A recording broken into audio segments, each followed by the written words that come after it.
নমস্কার বন্ধুরা, আমি প্রিয়াঙ্কা। গুঞ্জাস মম চ্যানেলের আরেকটি নতুন পর্বে সবাইকে স্বাগত জানাই। আশা করি সবাই ভালো আছেন, সুস্থ আছেন। আমরাও ভালো আছি। বন্ধুরা, দেখতে পাচ্ছেন মামনির বাবা বেশ কিছু জিনিস কিনে নিয়ে এসেছে। তার সাথে আছে ডিম, হচ্ছে ফুচকা, এগুলো তো আছেই। আর মেইন যে জিনিসটা দরকার ছিল সেটা হচ্ছে এই যে বেড পেপার। তো এই রেক্সিন পেপারটা খুবই জরুরি ছিল। কারণ আমরা নতুন বাসায় এসেছি জানুয়ারি মাসে, এই প্রথম ডিসেম্বরের 31 তারিখ আর কি। তো জানুয়ারি মাস চলে গিয়েছে, ফেব্রুয়ারি মাস প্রায় শেষের পথে। তো এর মধ্যখানে আমরা মানে বুঝতে পারলাম যে এ বাসাতে একটু ধুলাবালির চাপ বেশি, একটু মানে বেশ অনেকটাই বেশি আগের বাসার তুলনায়।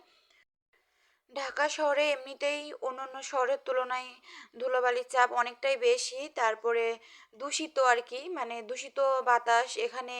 অন্যান্য শহরে তো এরকম দূষিত হয় না। এখানে যে পরিমাণ ময়লা আবর্জনা দিয়ে পরিবেশটা দূষিত থাকে, তো ধুলোবালিটাও কিন্তু অনেক বেশি থাকে। তবে এ বাসাতে অনেকটাই বেশি।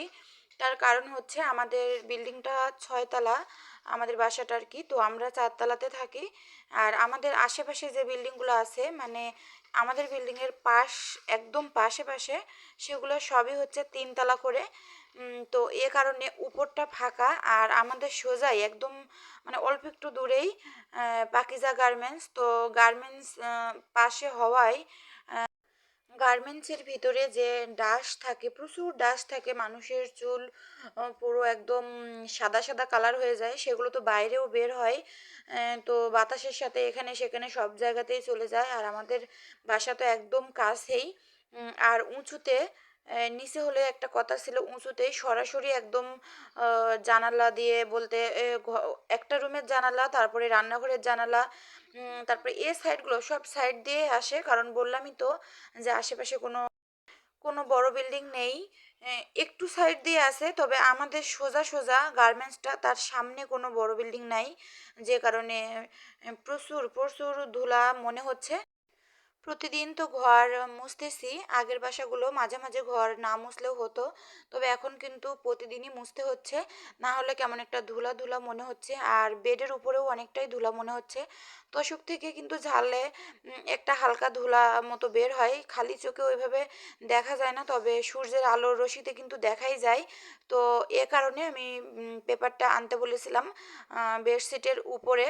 তারপরে পেপারটা দেওয়া হবে। ঘুমানোর সময় একটা কাঁথা বিছিয়ে ঘুমালেই হয়ে যাবে। তা না হলে শুধুমাত্র বেডশিট যখন তোশকের উপরে বিছানো ছিল, তখন না, যখন প্রতিদিন সকালে বেড গুছিয়ে ঝাড়ু দিয়ে ঝাড়া হয়, বেড ঝাড়ু দিয়ে, তখনই কেমন একটা ধুলা ধুলা মতো মনে হচ্ছিল। 3-4 দিন পর পরই বেডশিট চেঞ্জ করতেছিলাম, তারপরেও বেশি মনে হচ্ছিল। তার কারণে এই পেপারটা এনেছি। আর দেখুন, হাঁসের মাংস রান্না করেছিলাম। কত সুন্দর কালারটা হয়েছে, আর খেতে খুব মজার হয়েছিল। শীতের দিন হাঁসের মাংস খুব মজার হবে, এটাই স্বাভাবিক। আর ফিরে এলাম সন্ধ্যার সময়। এই যে চা বানিয়েছিলাম 3 জনের জন্য। আমি, মামুনি আর হচ্ছে আমার বাবা। মামুনির বাবা বাসায় ছিল না এই সময়। আর বিস্কিট ভেঙে নিয়েছি, সবাই মিলে এখন খেয়ে নিচ্ছি। একটু আগেই নিয়ে এসেছে বিস্কিটের প্যাকেটগুলো।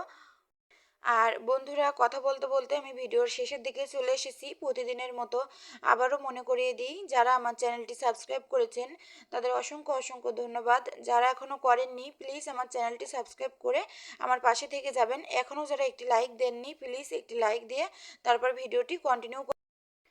চা বিস্কিট খেয়ে তারপরে মামুনিকে পড়াবো। মামুনি অলরেডি পড়া শুরু করে দিয়েছিল, তো আমি এনেছি এখন খেয়ে দিয়ে তারপরে পড়াবো আর কি। তো বন্ধুরা, ভিডিওটি এ পর্যন্তই থাকবে। সবাই ভালো থাকবেন, সুস্থ থাকবেন। দেখা হবে আগামী পর্বে। আমার আজকের ভিডিওটা কেমন লাগলো কমেন্ট করে জানাবেন।